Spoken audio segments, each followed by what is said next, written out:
Hi hello வணக்கம். நான் கணபதி. எல்லாரும் எப்படி இருக்கீங்க? எஸ்எஸ்சி ஜிடி எக்ஸாம் இன்னைக்கு ஸ்டார்ட் ஆயிருச்சு. ரொம்பவே சூப்பரா எழுதியிருக்கிறேன் நிறைய பேர் சொல்லியிருந்தாங்க. இன்னைக்கு அந்த கொஸ்டின் பேப்பரனுடைய அனலைஸ் தான் பார்க்க போறோம். என்னென்ன டைப்ல எப்படி கேட்டிருக்காங்கிறத நம்ம தெரிஞ்சுக்கலாம். அதுக்கு முன்னாடி ஒரு சின்ன விஷயத்த நம்ம ஷேர் பண்ணிக்கலாம். நீங்க பார்க்கக்கூடிய இந்த இமேஜ் ஒரு தம்பி நமக்கு அனுப்பின ஒரு மெசேஜ் தான். இவர் நம்ம அகாடமியில படிச்ச ஸ்டூடெண்ட் கிடையாது. நம்மளுடைய யூடியூபை ரெகுலரா வாட்ச் பண்ணக்கூடிய ஒரு ஸ்டூடெண்ட் தான். அவரு சொன்ன ஃபீட்பேக் தான். மேக்ஸ்ல மட்டும் பாத்தீங்கன்னா 15ல இருந்து 16 கொஸ்டின் நாம நடத்தின விஷயத்துல இருந்தே வந்திருக்குங்கிறதும், ரீசனிங்கை பொறுத்த வரைக்கும் நாம சொன்ன என்ன விஷயங்கள் எப்படி கைட் பண்ணமோ அதே மாதிரி தான் வந்துருந்துச்சுங்கிறதையும் தான் அவர் சொல்லியிருந்தாரு. இதை எதுக்கு நான் உங்களுக்கு காட்டுறேன் அப்படின்னா, நார்மலா ஒரு கோர்ஸ்ல ஜாயின் பண்ணியோ இல்ல ஒரு ஆஃப்லைன்ல ஒரு கிளாஸ் போயோ படிக்கிறவங்க மத்தியில நாம இந்த reasoning section maths series section நம்ம ரெகுலரா போட்டோம். எந்த தடையும் இல்லாம தொடர்ந்து போட்டுக்கிட்டே தான் இருந்தோம். அதை ஒரு ரெகுலரா பார்க்கக்கூடிய ஒரு ஸ்டூடெண்டால நிச்சயமா கிளியர் பண்ண போக முடியுங்கிறதுக்கு ஒரு எக்ஸாம்பிள் தான் இந்த விஷயம். அவர் எழுதிட்டு சொன்ன விஷயமே என்னன்னா, இதுக்கு முன்னாடி நான் எத்தனையோ எக்ஸாம் எழுதியிருக்கேன், ஓவரால்லையும் போயிருக்குது, ஆனா எனக்கு ஏதோ சாட்டிஸ்ஃபைடு இல்லாத மாதிரி இருக்கும். ஆனா நான் இன்னைக்கு எக்ஸாம் ரொம்பவே சூப்பரா எழுதியிருந்தேன், எனக்கு ஒரு மன நிறைவா இருந்துச்சு அப்படின்னு தான் சொல்றாரு. சரிங்களா? அதை சொல்றதுக்காண்டி தான் சொல்றேன். நம்ம டேப் சென்ட்ரல் சேனல்ல எந்த ஒரு விஷயம் கொடுத்தாலும் ஒரு குவாலிட்டியா எக்ஸாம் பாயிண்ட் ஆஃப் வியூல என்ன வேணுமோ அதைத்தான் நம்ம கொடுத்துக்கிட்டே இருக்கிறோம். அதனாலதான் எந்த விதத்திலையும் நம்ம டேப் சென்ட்ரல் சேனல் எதுக்குமே குறைஞ்சதெல்லாம் கிடையாது. நம்ம என்ன வேணுமோ அதை கொடுக்குறோம். எது வேணுமோ, எதை தேடி படிச்சா கண்டிப்பா போஸ்டிங் போலாமோ அதை தான் கொடுக்குறோம். நம்ம சேனலை ரெகுலரா வாட்ச் பண்ணக்கூடிய எல்லாரும் போஸ்டிங் போயிருவாங்க, அதுல எந்த மாற்று கருத்தும் கிடையாது. அவர் சொன்ன விஷயத்துல ஒரு ஆடியோ ஒண்ணு இருக்குது. அவர்கிட்ட நான் அனலைசிஸ்ங்கிறதுக்காண்டி தான் பேசினேன். ஆனா அவர் சொன்ன விஷயம் உங்களுக்கு இம்பாக்டை ஏற்படுத்தும் அப்படிங்கிறதுக்காண்டி தான் நான் அந்த ஆடியோவை போடுறேன். இந்த ஆடியோ போடுறதுக்கான நோக்கமே என்னன்னாலும், அவரால் செய்ய முடியுது. உங்களே மாதிரி நார்மலா ஒரு யூடியூப் சேனல் மட்டும் பார்த்து படிச்சுட்டு போறவங்களால கிளியர் பண்ண முடியுமான்னு உங்களுக்கு ஒரு பயம் இருக்கும்ல.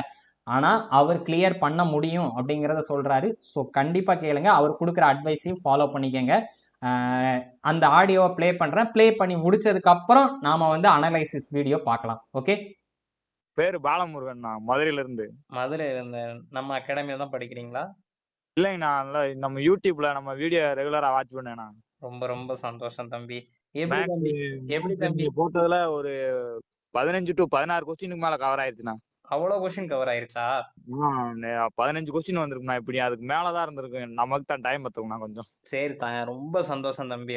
இதுக்கு தனியா ஒரு எஃபோர்ட் போட்டு தான் நிறைய விஷயங்கள் பண்ண முடியாம தான் இதுக்கு மேல மட்டும் தான் கான்சென்ட்ரேஷன் பண்ணி தான் பண்ணேன். அதுக்கு நீங்க சொன்னது கேட்கும் போது தான் ரொம்ப சந்தோஷமா இருக்கு. ரீசனிங் எல்லாம் நல்லா தானே வந்துச்சு. நீங்க சொன்ன மாதிரி தானே எல்லாமே இருந்துச்சு. எப்பவுமே இந்த பிளட் ரிலேஷன்லாம் அது எப்படி அது ஒண்ணுமே ஒரு ஐடியாவே இல்லாம இருந்துச்சு. அப்ப நீங்க சொன்னது அந்த ரீசனிங் வீடியோ போட்டீங்க, அதை பார்த்து கொஞ்சம் ஓரளவுக்கு நல்லா இருந்துச்சுண்ணா.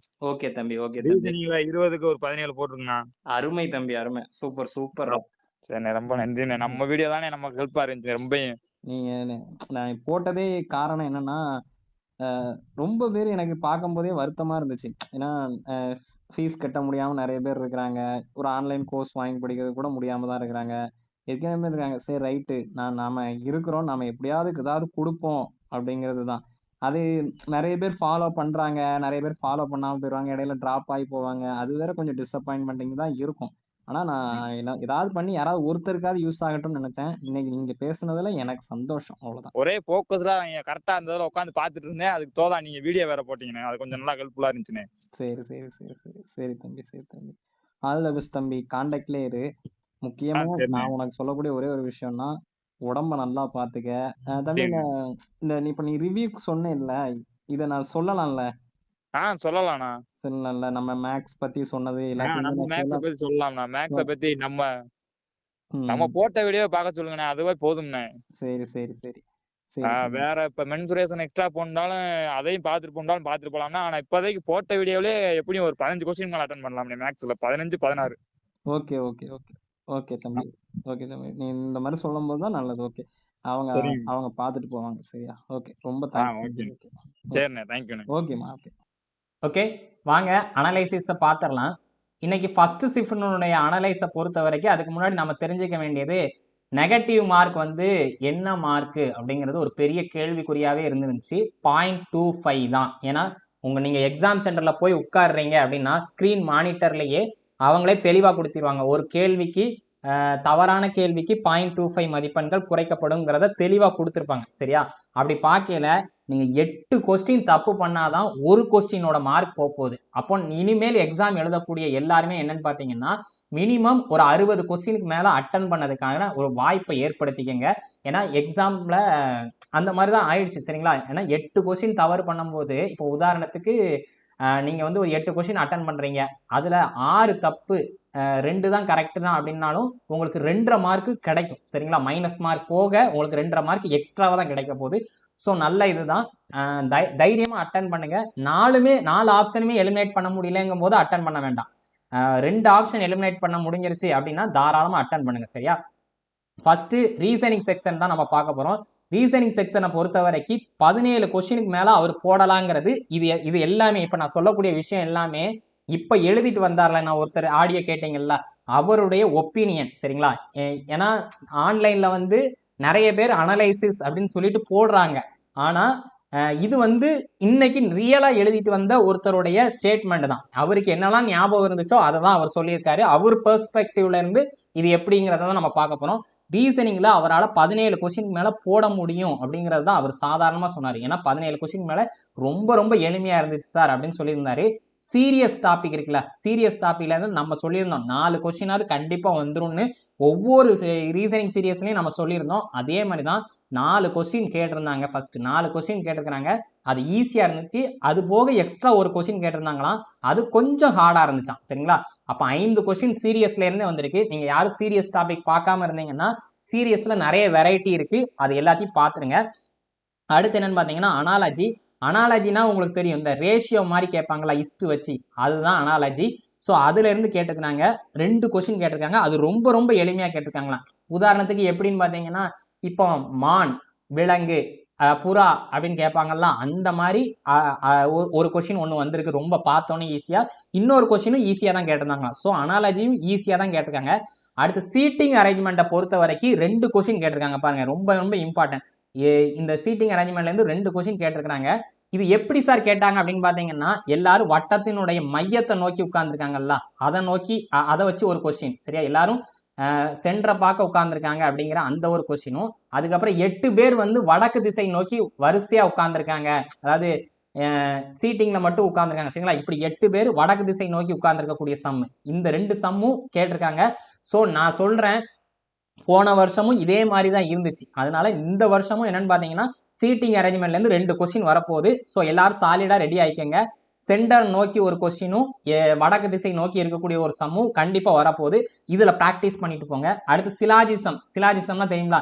எல்லா பறவைகளும் விலங்குகள், சில பூனைகள், எலிகள், அந்த மாதிரி கொஸ்டின் இருந்துச்சான்.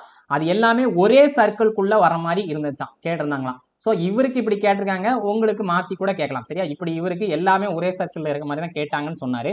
அடுத்து பிளட் ரிலேஷன்லேருந்து நாம் சொன்ன அந்த ஈக்குவேஷன் டைப்பில் தான் வந்திருக்கு. சரிங்களா? ஏ பிளஸ் பி என்பது ஏ என்பவர் பியினுடைய அப்பா, ஏ மைனஸ் பி அப்படிங்கிற மாதிரி இருந்துச்சுல்ல, இதில் ஒன்றுமே இல்லை. M plus N, M minus n, M வகுத்தல் என், அந்த மாதிரி கேட்டிருக்காங்க. சரிங்களா? அதாவது பிளட் ரிலேஷனை பொறுத்த வரைக்கும் ஈக்குவேஷன் மாடல்ல தான் கேட்குறாங்க. நேரடியா இப்படி இவருடைய தந்தையின் அப்படி அந்த மாதிரி கேட்கறது இல்ல. ஒரு கொஸ்டின் கேட்டிருக்காங்க, அதுவும் ஈக்குவேஷன் பேஸ்டுங்க. அதுக்கப்புறம் படத்துல இருந்து 2 சம் வந்திருக்கான். சரிங்களா? படத்துல இருந்து 2 சம் வந்திருக்கு. அடுத்து மேத்தமெட்டிக்கல் ஆபரேஷன், கணித குறியீட்டு செயல்கள் இருந்து 2 கொஸ்டின் கேட்டிருக்காங்க. பாருங்க, 2 கொஸ்டின் கேட்டிருக்காங்க. ஒன்னு என்னன்னு பாத்தீங்கன்னா சிம்பிள் மாத்திர மாதிரியா. சரிங்களா? இந்த பிளஸ் தூக்கி பிளஸுக்கு பதிலாக மைனஸ், மைனஸ் பதிலாக பிளஸ் போடுவோம்ல, அந்த மாதிரில ஒன்று கேட்டிருக்காங்க. இன்னொரு கொஸ்டின் வந்து நம்பரே சேஞ்ச் பண்ற மாதிரி. சரிங்களா? 2ஆம் நம்பரை தூக்கி 3வது 2க்கு பதிலாக 5, 5க்கு பதிலாக 2, அந்த மாதிரி மாத்தோம்ல, நம்பர் சேஞ்ச் பண்ற மாதிரி கேட்டிருக்காங்க. அப்போ மேத்தமெட்டிக்கல் ஆபரேஷன்ல இருந்து 2 கொஸ்டின் கேட்டிருக்காங்க. அடுத்து முக்கியமான என்னன்னு பாத்தீங்கன்னா டைஸ்ல இருந்து எப்போ ஒரு கொஸ்டின் தான் கேட்பாங்க. இன்னைக்கு 2 கொஸ்டின் கேட்டிருக்காங்களாம். அதுல என்னன்னு பாத்தீங்கன்னா ரெண்டுமே ஆப்போசிட் இல்ல. ஒன்று வந்து ஓப்பன் டைஸ். சரியா? இதுல தப்பா பிரிண்ட் ஆயிருக்கு. ஒன்று ஓப்பன் டைஸ். என்னன்னு பாத்தீங்கன்னா ஓப்பன் டைஸ்னா ஒரு டைஸ் விரிச்சு பார்த்தோம்னா அதுல எப்படி இருக்கும் அப்படின்னு சொல்லிட்டு இப்படி இருக்கும்ல படம், இந்த மாதிரி இருக்கும்ல, இந்த மாதிரி அதுல வந்து கேட்டிருக்காங்க. சரிங்களா? ஓப்பன் டைஸ்ல ஒன்றும் ஆப்போசிட்ல என்ன நம்பர் இருக்கும் அப்படிங்கிற அந்த இதுவும் கேட்டிருக்காங்க. சரியா, ஓப்பன் டைஸ்ல இருந்து ஒன்று, ஆப்போசிட்ல இருந்து வந்து ஒன்று.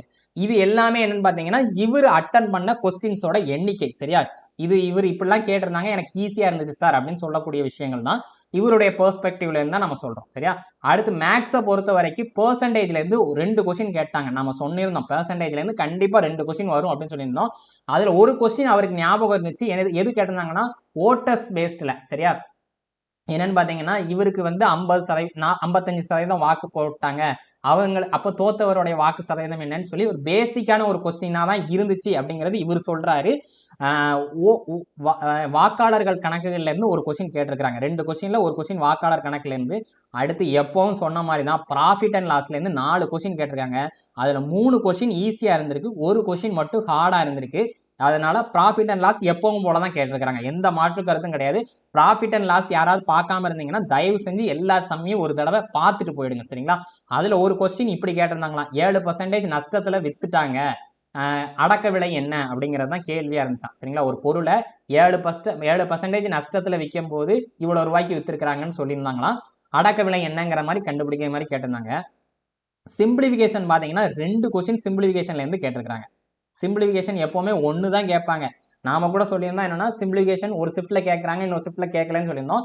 ஆனா இவர் எழுதிட்டு வந்ததுல 2 கொஸ்டின் கேட்டிருக்காங்க, ரெண்டுமே அட்டன் பண்ணிட்டார், அவருடைய லக்குக்கு வந்துருச்சு. அடுத்து ரேஷியோ ப்ரொபோர்ஷன் டாபிக் இவர் சொன்ன ஒரே ஒரு விஷயம் என்னன்னா யாருமே படிக்காம போனா கூட போடலாம் சார், அந்த மாதிரி தான் ரேஷியோ ப்ரொபோர்ஷன் இருந்துச்சு. அதுல ஒரு சம் என்னன்னு பாத்தீங்கன்னா m+n m-nக்கான வேல்யூ சப்ஸ்டியூட் பண்ண வேண்டியது. என்னன்னா எம்முக்கான வேல்யூ கொடுத்துட்டாங்க, எண்ணுக்கான வேல்யூவும் கொடுத்துட்டாங்க. இப்போ m+n m-n என்னங்கிறது கண்டுபிடிக்கணுமா, அவ்வளவுதான், டைரக்டா சப்ஸ்டியூட் பண்ணி கண்டுபிடிக்கிற மாதிரி தான். அதுல ஒரு கொஸ்டினை சொல்லிட்டாரு, இன்னொரு கொஸ்டினும் ஈஸியா தான் இருந்துச்சுன்னு சொல்றாரு. ஓகேவா, அடுத்து டைம் அண்ட் ஒர்க்ல இருந்து 2 கொஸ்டின் கேட்டிருந்தாங்களா, இந்த 2 கொஸ்டினும் மீடியமா இருந்துச்சான், ஈஸியாவும் இல்ல ஹார்டாவும் இல்ல, வழக்கம் போல மீடியமா இருந்துச்சான். ஆனா என்ன சொன்னார் அப்படின்னா, சார் நீங்க டைம் அண்ட் ஒர்க்ல இருந்து போட்டீங்கல்ல அந்த சம்ல இருந்து தான் வந்துச்சு அப்படிங்கிறத அவர் சொல்லியிருந்தார். ஓகேவா, அடுத்து என்னன்னா டைம் ஸ்பீடு டிஸ்டன்ஸ்ல இருந்து அவர் ஒரு கொஸ்டின் பார்த்தாராம், அந்த ஒரு கொஸ்டினையும் அவர் சொல்லிட்டாரு. ஆனா கேட்ட மாடல் என்னன்னு சொல்லியிருந்தாரு, ட்ரெயின் சம் கேட்டிருந்தாங்கன்னா 2 ட்ரெயின் ஆப்போசிட்ல நோக்கி வர்ற மாதிரி. அப்போ ட்ரெயின் சம்ல ஆப்போசிட் நோக்கி வரக்கூடிய சம்ஸ் எல்லாம் கொஞ்சம் பார்த்துட்டு போங்க. சரிங்களா, ட்ரெயின் சம்மு, அதுக்கப்புறம் ஏதாவது ஓடுதாங்க அப்படின்னா ஆப்போசிட் டைரக்ஷன்ல ஓடுறாங்க அப்படின்னா அந்த சம்ல இருந்து வரதுக்கான வாய்ப்புகள் இருக்கு. ஓகே, அடுத்து மென்சுரேஷன் வந்து அவர் சொன்னார் என்னன்னா, சார் நீங்க நேத்து தான் மென்சுரேஷன் போட்டீங்க, ஆனா அது நான் கடைசி எக்ஸாம் ஆயிடுச்சு, நான் அதனால படிக்கல, அந்த மென்சுரேஷன் டாபிக் பார்க்கல, இல்லைன்னா நான் இதை எழுதியிருப்பேன், நீங்க போட்டதுல இருந்து தான் எல்லாமே வந்துச்சு, ஸோ என்னால் இதை செஞ்சிருக்க முடியும், ஆனால் நான் நேற்று பார்க்காதனால நான் இதை அட்டன் பண்ணலைங்கிறத அவர் சொல்லியிருந்தாரு. மென்சுரேஷன்லேருந்து ஒரு கொஸ்டின் கேட்டிருக்காங்க. அடுத்து காம்பவுண்ட் இன்ட்ரெஸ்ட்லேருந்து ஈஸியாக கேட்டிருந்தாங்க சார், மடங்கு சம் கேட்டிருந்தாங்க, இந்த கொஸ்டின் எனக்கு ஆல்ரெடி தெரியும் அதனால நான் அட்டன் பண்ணிட்டேன் அப்படின்னு சொல்லியிருந்தாங்க. ஸோ காம்பவுண்ட் இன்ட்ரெஸ்ட்டை பொறுத்த வரைக்கும் மடங்கு சம் பார்த்துக்கங்க. சரிங்களா, எப்படின்னா 3 வருடங்களில் 6 மடங்கு ஆகிறது, அப்போ 9 மடங்கு ஆகுறதுக்கு எத்தனை வருஷம், இந்த மாதிரி மடங்கு சம்லாம் இருக்குல்ல, ஸோ மடங்கு சம் கேட்டிருக்காங்க. ஓகே, அடுத்து ஜென்ரல் அவேர்னஸை பொறுத்த வரைக்கும் அவர் பெர்ஸ்பெக்டிவ்ல இருந்து தான் சொல்லியிருக்காரு. கரண்ட் அஃபேர்ஸ் 2023ல இருந்து கேட்டிருக்காங்க. சரியா, 2023ல இருந்து கேட்டிருக்காங்க, 4 கொஸ்டின் கரண்ட் அஃபேர்ஸ் கேட்டிருக்காங்க. ஓகேவா, உதாரணத்துக்கு என்ன கேட்டிருக்காங்கன்னு பாத்தீங்கன்னா, இப்போ பாரத ரத்னா இருக்குல்ல, இந்த பாரத ரத்னாவுக்கு வந்து ஒரு சீஃப் மினிஸ்டர் வந்து, ஒரு மாநிலத்தினுடைய சீஃப் மினிஸ்டர் வந்து தேர்வு செய்யப்பட்டார். யாருன்னு பாத்தீங்கன்னா பீகாரினுடைய சீஃப் மினிஸ்டரா இருந்தவர் வந்து பாரத ரத்னாவுக்கு நாமினேட் செய்யப்பட்டார். சரிங்களா, நாமினேட் செய்யப்பட்டார், அவருக்கு கிடைக்கலன்னு நினைக்கிறேன். அந்த சீஃப் மினிஸ்டர் யாரு அப்படிங்கிற ஒரு கொஸ்டின் இருந்துச்சு அப்படிங்கிறத இவர் சொல்லியிருந்தாரு. அடுத்து டான்ஸ்ல இருந்து 2 கொஸ்டின் கேட்டிருந்தாங்க. சரிங்களா, டான்ஸ்ல இருந்து 2 கொஸ்டின் கேட்டிருந்தாங்க, அது ஃபோக் டான்ஸ், கிளாசிக்கல் டான்ஸ், 2 டான்ஸ்ல இருந்தா. ஆனா எப்படி கேட்டிருந்தாங்க அப்படின்னா, ஏன்னா நான் பார்த்தேன் மோகினி ஆட்டம் கேட்டிருந்தாங்க அப்படி இப்படின்னு சொல்லி வாட்ஸ்அப்ல எல்லாம் மெசேஜா வந்துச்சு. ஆனா இவர் சொன்ன விஷயம் என்ன அப்படின்னு பாத்தீங்கன்னா, கதக் இருக்குல்ல, அந்த கதக்குல ஒரு டான்சர் பேரை கொடுத்துட்டு இவர் வந்து எந்த ஊரை சேர்ந்தவர் அப்படிங்கிறது தான் கேள்வியா இருந்துச்சு. சரிங்களா, கதக் அப்படிங்கிறது உத்தரப்பிரதேசத்தினுடைய ஒரு நடனம். சரியா, அந்த நடனத்துல ஒரு நடனம் ஆடக்கூடிய நடன கலைஞர் இருப்பார்ல, அவர் எந்த மாவட்டத்தை சேர்ந்தவர் அப்படிங்கிறத கேட்டிருந்தாங்க. அது என்னன்னு பாத்தீங்கன்னா லக்னோ. சரியா, 4 ஆப்ஷன்ல 2 ஆப்ஷன் எலிமினேட் பண்ண மாதிரி இருந்துச்சான். 2 விஷயம் தான், லக்னோவா ஆக்ராவான்னு டவுட் இருந்துச்சான். அவர் லக்னோ போட்டு வந்தாரா, லக்னோ தான் கரெக்டா இருந்துச்சு. ஓகேவா, ஸோ டான்ஸ்ல இருந்து 2 கொஸ்டின் கேட்கறாங்க, எப்பவும் கேட்கக்கூடியதுதான். சரிங்களா, அப்போ நீங்க இனிமேல் எக்ஸாம் போகக்கூடியவங்க டான்சஸ் எடுத்து தெளிவா படிச்சுட்டு போங்க. அடுத்து ஸ்போர்ட்ஸ்ல இருந்து கொஸ்டின் கேட்டிருந்தாங்களா, டென்னிஸ்ல இருந்து கொஸ்டின் கேட்டிருந்தாங்களா. டென்னிஸ்ல இருந்து எப்படி கேட்டிருந்தாங்கன்னா கூற்று டைப்ல. சரிங்களா, இந்த டென்னிஸை பற்றி ஒரு கூற்று சொல்லிட்டு அதுக்கான காரணம் மாதிரி அந்த மாதிரி கொடுத்துருந்தாங்களாம். அடுத்து பாலிட்டியை பொறுத்த வரைக்கும் அடிப்படை கடமைகள்ல இருந்து ஒரு கொஸ்டின் கேட்டிருந்தாங்களா, சரிங்களா. அடிப்படை கடமைகள்ல இருந்து இந்த 6லிருந்து 14 வயதுக்கு உட்பட்டவர்கள் அந்த ஆர்டிக்கல். அப்போ நீங்க போறவங்க எல்லாருமே என்னன்னா அடிப்படை கடமைகளுடைய எல்லாத்தையுமே ரீட் பண்ணிட்டு போங்க. அடுத்து என்னன்னு பாத்தீங்கன்னா உயர் நீதிமன்ற நீதிபதியை பத்தி ஒரு கொஸ்டின் கேட்டிருக்காங்க. ஸோ நீங்க உயர் நீதிமன்றம், உச்ச நீதிமன்றம், இந்த நீதிபதிகள் சம்பந்தப்பட்ட விஷயங்கள் எல்லாமே ஒரு ஆர்டிகல் கொஸ்டின் பார்த்துட்டு போங்க. இப்போ பாலிட்டியை பொறுத்த வரைக்கும் எப்பவும் போல ஆர்டிகல் கொஸ்டின் ஸ்டாண்டர்டா ரிப்பீட்டடா கேட்டுட்டே இருக்காங்க. அடுத்து கெமிஸ்ட்ரியில மெண்டலீப் வந்து அந்த நவீன ஆவர்த்தன அட்டவணை கண்டுபிடிப்பார்ல, அந்த அட்டவணை கண்டுபிடிக்கும் போது எத்தனை தனிமங்கள் இருந்துச்சு அப்படிங்கிற ஒரு கொஸ்டின் கேட்டிருந்தா தான் அவர் சொன்னார், சரியா. அடுத்து எக்கனாமிக்ஸ்ல இருந்து 2 கொஸ்டின் கேட்டிருக்காங்க. இது எல்லாமே இவருடைய பெர்ஸ்பெக்டிவ்ல இருந்து தான். இங்கிலீஷ் வந்து இவர் சரியா அட்டன் பண்ணலைங்கிறதே சொல்லிட்டார், சரிங்களா. அதனால இவருக்கு தெரிஞ்ச விஷயங்கள் இதை சாதாரணமா எடுத்துக்காதீங்க. நீங்க ஒரு ஒரு ஒரு நார்மலா ஒரு மெசேஜ் ஷேர் ஆகுறதுக்கும் ஒரு ஆள் அவர் அட்டன் பண்ண விஷயங்களை சொல்றதுக்கும் நிறைய வித்தியாசம் இருக்கு. அதை நல்லா புரிஞ்சுக்கங்க. ஸோ இதை நீங்க அனலைஸ் பண்ணிட்டு இதுல என்னென்ன விஷயங்கள்லாம் வேணுமோ அதை எடுத்து படிக்க ஆரம்பிங்க. இதே மாதிரி நம்ம டெய்லி ஒரு அனலைஸாவது கண்டிப்பா கொடுத்துருவோம், சரிங்களா. அதனால ரெகுலரா நம்ம டேப் சேனல்ல வாட்ச் பண்ணிட்டே இருங்க. மறக்காம டேப் சேனல் சப்ஸ்கிரைப் பண்ணிக்கங்க. உங்க சப்போர்ட் நீங்க எவ்வளவுக்கு எவ்வளவு கொடுக்குறீங்களோ அந்த அளவுக்கு தான் எனக்கு வந்து மோட்டிவேட்டடா இருக்கும். ஸோ நம்ம எந்த விதத்திலையுமே ஸ்டூடெண்ட்ஸோடைய வெல்ஃபேரை நோக்கி தான் நம்ம கொடுத்துக்கிட்டே இருக்கிறோம், சரிங்களா. ஸோ எனக்கு இன்னைக்கு இவர் சொன்னது ரொம்பவே சந்தோஷமா இருந்துச்சு. பார்ப்போம் நம்ம டேப் சென்ட்ரல் சேனல்ல இருந்து படிச்சு எத்தனை பேர் வந்து சிஏஎஸ்எஃப்க்கும் பிஎஸ்எஃப் சிஆர்பிஎஃப் இந்த மாதிரி போஸ்டிங்லாம் போறாங்க, ஐடிபிபி இந்த மாதிரி போஸ்டிங்லாம் போறாங்கன்னு நம்ம காத்துட்டு தான் இருக்கிறேன். எல்லாருமே எக்ஸாம் நல்லபடியாக எழுதுறதுக்கு என்னுடைய அன்பான வாழ்த்துக்கள். தாராளமாக நிறைய கொஸ்டின் அட்டன் பண்ணுங்க. ஏன்னா நெகட்டிவ் மார்க் 0.25 தான், ரைட். தேங்க்யூ.